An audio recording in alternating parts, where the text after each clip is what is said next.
కలహాలతో తన అన్న భార్యను, ఇద్దరు పిల్లలను హతమార్చి తాను కూడా ఆత్మహత్యకు పాల్పడిన దుర్ఘటన తిరుపతి పద్మావతి నగర్లో చోటు చేసుకుంది. అన్న పిల్లలు దేవిశ్రీ, నీరదలతో పాటు అన్న భార్య అయిన సునీతను హత్య చేసి ఆపై ఆత్మహత్య కూడా పాల్పడిన గుడిమెట్ల మోహన్ అనే సాఫ్ట్వేర్ ఇంజనీర్ ఉదంతం ఇది. ఘటనా స్థలానికి చిత్తూరు జిల్లా ఎస్పీ చేరుకున్నారు. హత్యలపై సమగ్ర విచారణకు ఎస్పీ సుబ్బారాయుడు ఆదేశించారు. కుటుంబ కలహాలతో అన్న భార్య, పిల్లలను హతమార్చిన తమ్ముడు హత్యకు జరిగిన సమయంలో ఇంట్లో ఎవరెవరు ఉన్నారు అనే దానిపై పూర్తి వివరాలను సేకరిస్తున్నారు. ఘటనా స్థలంలో కొన్ని కీలక ఆధారాలను క్లూస్ టీమ్ సేకరిస్తోంది. సొంత మరిదే వదినను, అన్న పిల్లలను హత్య చేసేందుకు గల కారణాలు వివిధ కోణాల్లో ముమ్మరంగా దర్యాప్తు చేస్తున్న ఎస్వీయు పోలీసులు ఘటనా స్థలానికి చుట్టుపక్కల ఉన్న అన్ని ప్రైవేట్ సీసీ కెమెరాలను, పోలీస్ కంట్రోల్ రూములను, అనుసంధానమైన సీసీ కెమెరాలను పరిశీలిస్తున్నారు. అదనపు ఎస్పీలు కులశేఖర్, విమలాకుమారి ఆధ్వర్యంలో ప్రత్యేక బృందాలను ఏర్పాటు చేశారు.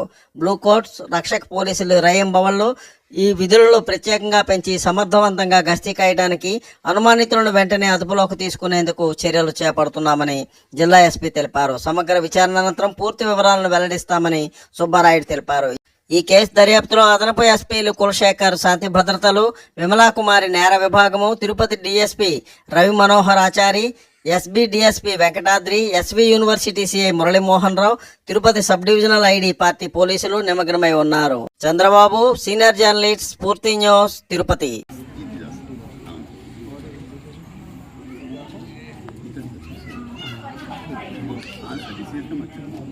జిల్లా కేంద్రమైన విజయనగరంలోని జొన్నాడ వద్ద నిర్మితమవుతున్న టోల్ ప్లాజాను తక్షణమే ఉపసంహరించుకోవాలని డిమాండ్ చేస్తూ ఈ నెల 30వ తేదీన లోక్ సత్తా పార్టీ ఆధ్వర్యంలో మహాధర్నాలు నిర్వహించనున్నట్లు లోక్ సత్తా నాయకులు తెలిపారు. స్ఫూర్తి న్యూస్, విజయనగరం. ప్రకాష్. జిల్లా పరిషత్ చైర్మన్ గారు మధ్య శ్రీనివాసరావు గారిని, అట్లాగే జిల్లాలో ఉన్నటువంటి ఎమ్మెల్యేలని, ఎంపీలని, మంత్రులని, జిల్లా కలెక్టర్ గారికి కూడా వినతి పత్రం ఇవ్వడం జరిగింది జిల్లా పౌరవేదిక తరఫున. ఇప్పుడు రేపు 30వ తారీఖున మంగళవారం నాడు పెద్ద ఎత్తున మహాధర్నాన్ని ఏర్పాటు చేస్తున్నాం. పెద్దలు పోతన్న గారు, పెద్దలు జలంతర్ రామచంద్రరాజు గారు, పౌరవేదిక ప్రతినిధులతో పాటుగా జిల్లాలో ఉన్న ప్రజా సంఘాలు, మాతృభూమి సేవా సంఘం, చెరువుల పరిరక్షణ సంఘం, అంబేద్కర్ రైట్స్ నుంచి అన్ని ప్రజా సంఘాల నుంచి మేము చేస్తూనే ఒక పిలుపునిస్తున్నాం. గ్రేటర్ విశాఖ మున్సిపల్ కార్పొరేషన్ పరిధిలోని విఎంఆర్డీఏ కార్యాలయం ఎదురుగా నిర్మితమవుతున్న భవనాలను కమిషనర్ ఎన్ విశ్వనాథన్ పరిశీలించారు. ఈ సందర్భంగా జరుగుతున్న అభివృద్ధి పనులను, నిర్మాణ పనులను ఆయన పరిశీలించి వివిధ వివరాలను సేకరించారు. స్ఫూర్తి news, Visakha city.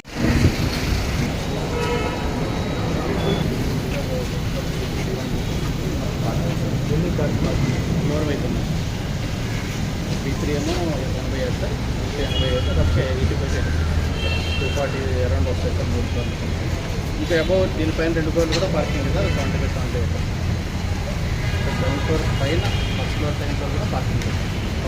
Visakha greater municipal corporation zone 2లో బక్కనపాలెం హుదూద్ గృహాల లబ్ధిదారులు చాలా అవస్థలు పడుతున్నామని, అధికారులకు ఎన్నిసార్లు విన్నవించినా చర్యలు చేపట్టడం లేదంటూ నిరసనకు దిగారు. ఈ నేపథ్యంలో నిరసన కార్యక్రమంలో ఇళ్లలో నీరు చేరి విద్యుత్ సరఫరా కూడా లేక అవస్థలు పడవలసి వస్తుందని బక్కనపాలెం లబ్ధిదారులు పేర్కొంటున్నారు. మధురవాడ వద్ద గత 2 వారాల నుంచి బక్కనపాలెం హుదూద్ లబ్ధిదారులు కాలనీలో నివసిస్తున్న నీరు, విద్యుత్ సౌకర్యం లేక చెత్త చెదారం పెరిగిపోయి మొక్కలతో దోమలు, పాములు తిరగడంతో కాలనీ వాసులు, పిల్లలు, వృద్ధులు అనేక ఇబ్బందులు పడుతున్నారని వారు నిరసన కార్యక్రమంలో తెలిపారు. అనంతరం ఈ విషయమై జిల్లా కలెక్టర్కు, జీవీఎంసీ అధికారులకు, విద్యుత్ అధికారులకు కలిసి మొరపెట్టుకుంటున్నట్లు వారు పేర్కొన్నారు. స్ఫూర్తి న్యూస్, విశాఖ సిటీ. 7-8 నెలల క్రితం లబ్ధిదారులందరినీ ఎంపిక చేసి ఇక్కడ నివాసాల్లో దిగమని చెప్పి అధికారులు పట్టాలు, అలాగే పొజిషన్ సర్టిఫికెట్లు అన్నీ కూడా ఇవ్వడం జరిగింది. ఇవాళ అధికారులు తీరు చూస్తుంటే తాంబోలు ఇచ్చిన తన్నుకు చావడనే పద్ధతుల్లో ఇక్కడ ఉంది. ఈ చుట్టూ మొక్కలు, అలాగే ఇతర చెత్తా చెదాలతో నిండిపోవడంతో ఇక్కడ పాములు కానీ, దోమలు అనేవి విపరీతంగా ఉన్నాయి. అదేవిధంగా కనీస మౌలిక సూత్రాలైనటువంటి సదుపాయాలైనటువంటి మంచినీరు కానీ, అలాగే విద్యుత్ సౌకర్యం కూడా ఈ రోజుకి అధికారులు కల్పించలేదు. దళితులు, ఆదివాసీలపై జరుగుతున్న దాడులను అరికట్టాలని ఐఎఫ్టీయూ రాష్ట్ర కోశాధికారి కేవీ రమణ డిమాండ్ చేశారు. ఐఎఫ్టీయూ రాష్ట్ర కమిటీ పిలుపు మేరకు వచ్చే నెల 6వ తేదీ వరకు నిర్వహించిన ఆందోళన కార్యక్రమంలో భాగంగా పశ్చిమ గోదావరి జిల్లా జంగారెడ్డిగూడెం మార్కెట్ యార్డ్లోని ముప్పిడి అబ్బుల అధ్యక్షతన జరిగిన కార్యక్రమంలో రమణ పాల్గొని ప్రసంగించారు. స్ఫూర్తి న్యూస్, స్వామి, పశ్చిమ గోదావరి. చుండూరులో దళితులపై దాడులు జరిగిన ఆగస్టు 6 వరకు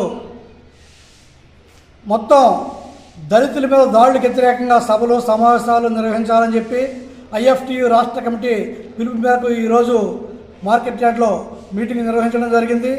ఈరోజు కేంద్ర ప్రభుత్వం కూడా రాష్ట్రాల్లో వివిధ ప్రాంతాల్లో దళితుల్ని 2వ తరగతి పౌరులుగా చూస్తూ వారి మీద దాడులకు ప్రోత్సహిస్తున్నారు. Please like, share, subscribe our channel.